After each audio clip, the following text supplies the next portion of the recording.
Student, this one is the second lecture in organometallic compounds.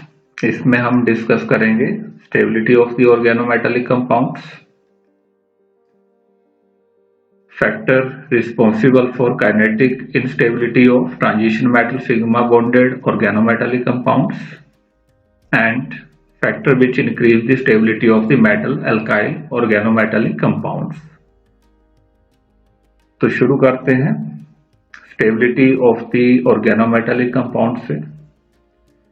तो इस case में जो स्टेबिलिटी है या रिएक्टिविटी है ऑर्गेनोमेटालिक कंपाउंड्स की, वो मेनली एसोसिएटेड है nature of the organic ligand और जो मेटल एटम इसके साथ अटैच है।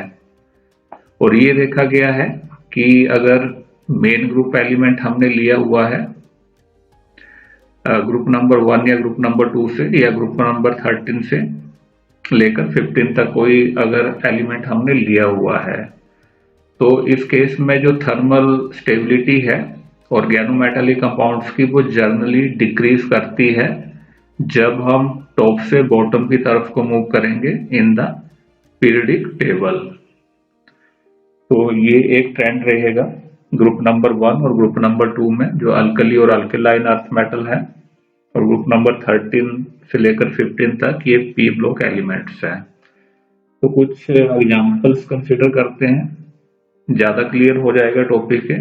जैसे लिथियम का कॉम्प्लेक्स हमने लिया हुआ, ये मिथाइल लिथियम है। तो अब जो ये कॉम्प्लेक्स है ये ज्यादा स्टेबल है as comparison to the complex of the potassium. ये है methyl potassium in group number 1, जो अल्कलीस मेटल है एलिमेंट्स। तो हम ये बोल सकते हैं कि जब हम टॉप से बॉटम की तरफ को मूव कर रहे हैं ग्रुप नंबर 1 में, तो जो स्टेबिलिटीज है, थर्मल स्टेबिलिटीज है ऑर्गेनोमेटालिक कंपाउंड्स की, इनकी वो डिक्रीज कर रही है। तो पीरियडिक टेबल में जो ऊपर एलिमेंट्स पड़े हैं वो ज्यादा स्टेबल है, और जैसे हम मूव करेंगे toward down in the group, तो स्टेबिलिटी जो है वो डिक्रीज करती चलेगी। सिमिलरली ये जो नेक्स्ट एग्जांपल है ग्रुप नंबर 14 से हमने लिया हुआ है, इसमें ये टेट्रा मिथाइल सिलिकॉन है, और जो ये कॉम्प्लेक्स है ये in the absence of air 500 degree Celsius तक ये स्टेबल है।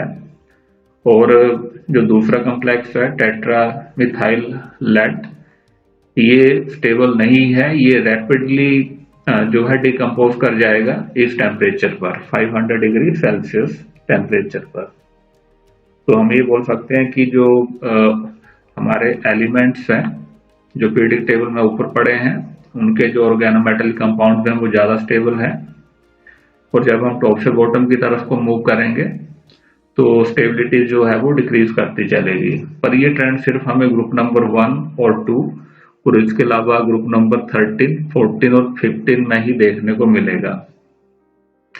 और जो ये ट्रेंड है स्टेबिलिटीज का, इसके पीछे ये कारण है कि जब हम टॉप से बॉटम की तरफ को मूव करते हैं तो जो मेटल एटम और कार्बन के बीच में जो बॉन्ड है, इसकी जो स्ट्रेंथ है वो डिक्रीज करती चलती है जब हम टॉप से बॉटम की तरफ को मूव करेंगे विद इन द ग्रुप। और अगर हम डी ब्लॉक एलिमेंट्स की बात करें, ग्रुप नंबर 3 से 12 तक है ये, तो इस केस में जो ट्रेंड है वो बिल्कुल उल्टा है। यहाँ पर क्या होगा कि जो ट्रांजिशन मेटल और कार्बन के बीच का जो बॉन्ड स्ट्रेंथ है या स्टेबिलिटीज है, ये इंक्रीज करती है जब हम टॉप से बॉटम की तरफ को मूव करते हैं।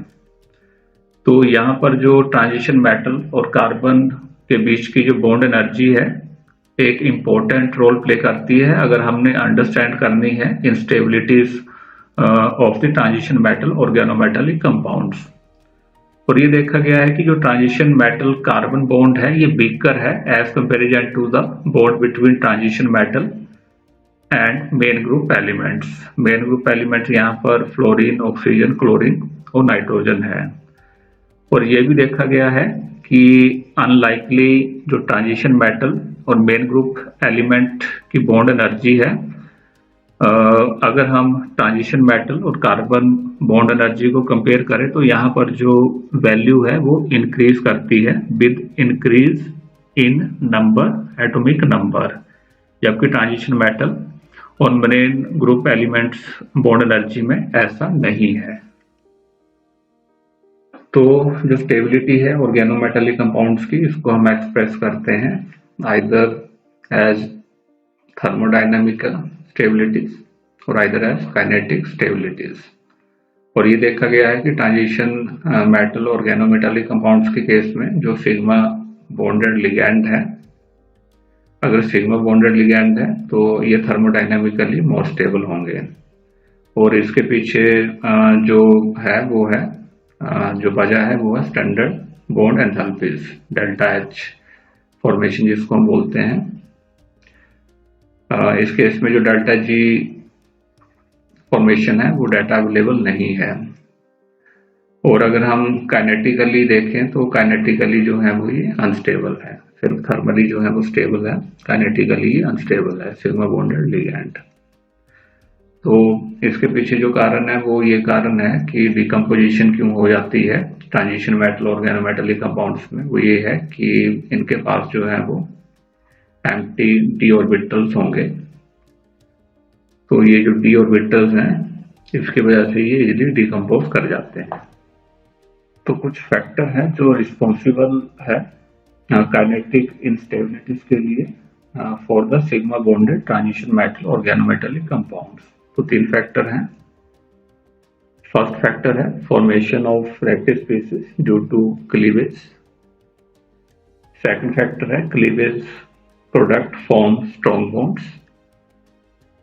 थर्ड फैक्टर है बीटा हाइड्रोजन एलिमिनेशन रिएक्शंस। तो फर्स्ट फैक्टर कंसीडर करते हैं formation of reactive species due to cleavage.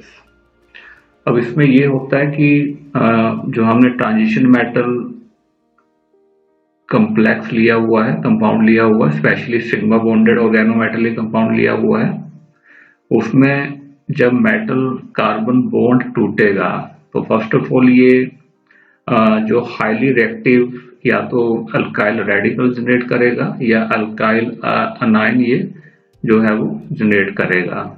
और जो ये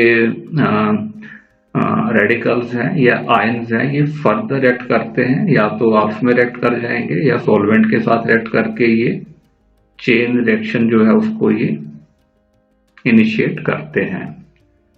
तो ये फर्स्ट फैक्टर ये हुआ कि इंटरमीडिएट बन रहे हैं जो हाईली रिएक्टिव है। सेकंड फैक्टर है cleavage product form strong bonds. अब इसमें क्या होगा कि मेटल और लिगैंड के बीच में जो बॉन्ड है अगर वो टूटता है तो ये कुछ प्रोडक्ट तैयार करेगा और जिसको हम क्लीवेज प्रोडक्ट बोल रहे हैं। अब जो बीच में कुछ इंटरमीडिएट बनेंगे वो आपस में कंबाइन करके कुछ स्ट्रॉन्ग बॉन्ड्स बनाते हैं। अब ये बॉन्ड कार्बन कार्बन भी हो सकता है, कार्बन ऑक्सीजन भी हो सकता है, कार्बन नाइट्रोजन भी हो सकता है, कार्बन हैलोजन भी हो सकता है। ये डिपेंड करता है कि जो स्टार्टिंग ऑर्गेनोमेटालिक कंपाउंड है वो हमने क्या लिया हुआ है। तो ये क्लीवेज रिएक्शन है, ये एक्सोथर्मिक रिएक्शन है और थर्मोडायनेमिकली इट इज फेवर्ड। तो एग्जाम्पल देखते हैं कि हो क्या रहा है। जैसे ये मेटल और लिगैंड के बीच में बॉन्ड है, ये टूट रहा है तो ये मेटल से इंटरमीडिएट बन गया और ये लिगैंड से इंटरमीडिएट बन गया। ये फर्दर या तो आपस में रिएक्ट करेंगे या किसी दूसरे कंपाउंड के साथ रिएक्ट करेंगे तो मेटल डेरिवेटिव्स तैयार करेंगे या आपस में रिएक्ट करके लिगैंड कार्बन कार्बन बॉन्ड बना के इस तरह का कंपाउंड जो है ये तैयार करेंगे। रिएक्शन जो है वो एक्सोथर्मिक है। और जो थर्ड फैक्टर है इसको बोलते हैं बीटा हाइड्रोजन एलिमिनेशन रिएक्शन। और जो ये फैक्टर है इसको मेन वजह माना गया है इंस्टेबिलिटीज का ट्रांजिशन मेटल ऑर्गेनोमेटालिक कंपाउंड्स जो हैं। इसमें क्या होता है कि जो जब रिएक्शन होती है तो जो बीटा हाइड्रोजन है ऑर्गेनिक लिगैंड पर उसकी अब्स्ट्रैक्शन होती है, और जब अब्स्ट्रैक्शन होगी तो दो प्रोडक्ट इसमें बनेंगे। एक जो प्रोडक्ट है उसमें मेटल और हाइड्रोजन बॉन्ड बन जाएगा और दूसरा जो है वो एल्कीन बन जाएगा। जैसे एक हमने जर्नल रिएक्शन लिखी हुई है, तो इसमें क्या हो रहा है, ये अल्फा पोजीशन है और ये बीटा पोजीशन है, ये बॉन्ड टूट रहा है और यहाँ से जो हाइड्रोजन है ये अब्स्ट्रैक्ट होके यहाँ जुड़ जाएगा, तो मेटल और हाइड्रोजन के बीच में बॉन्ड बन गया और दूसरा जो है वो एल्कीन बन गया। तो यहाँ पर जो ये हमने लिगैंड लिखा हुआ है ये टेक पार्ट नहीं करता है हाइड्रोजन एलिमिनेशंस में। इसका थोड़ा मैकेनिज्म जो है वो डिटेल में देखते हैं कि हो कैसे रहा है। ये अब हमने कम्प्लेक्स को यहाँ पर लिखा हुआ है, ये अल्फा पोजीशन है और ये बीटा पोजीशन है।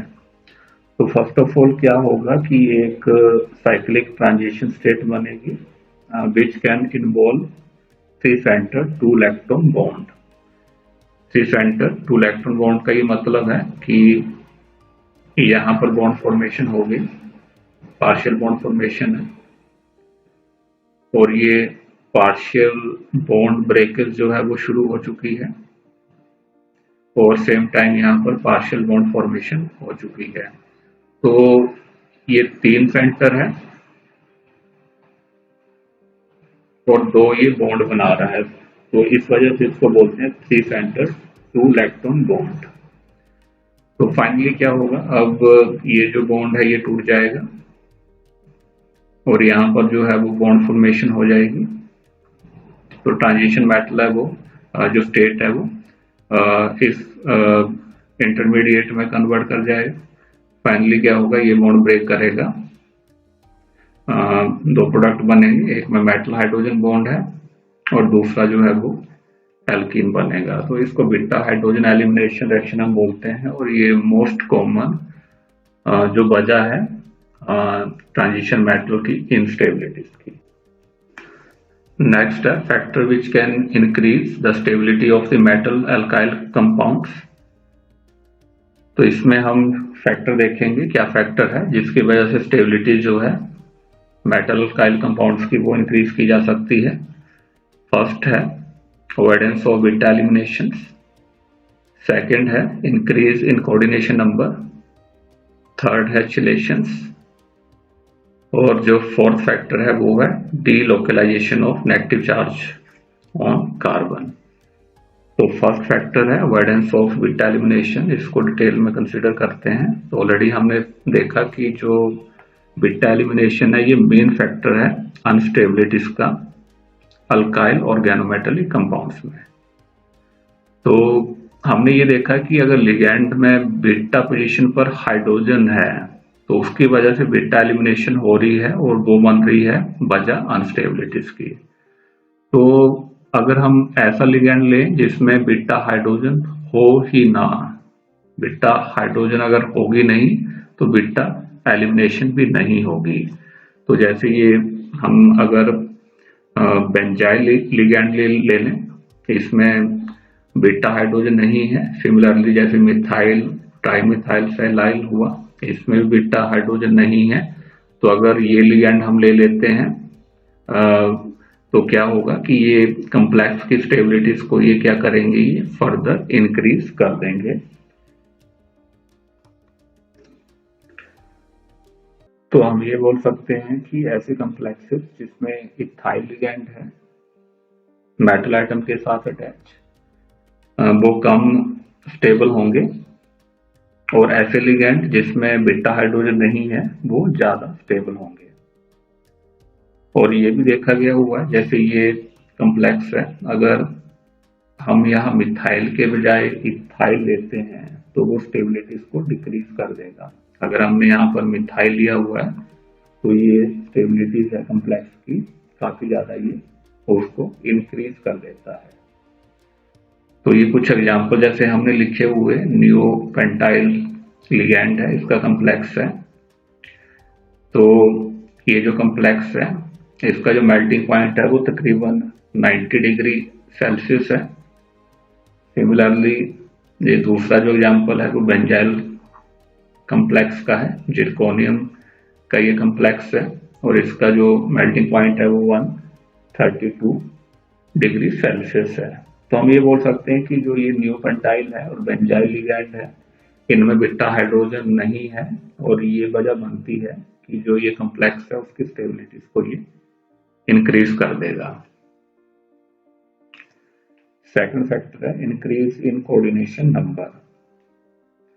तो जो मेटल अल्काइल है इसकी जो स्टेबिलिटीज है उसको हम फर्दर इंक्रीज कर सकते हैं by the addition of more ligand to the metal centre.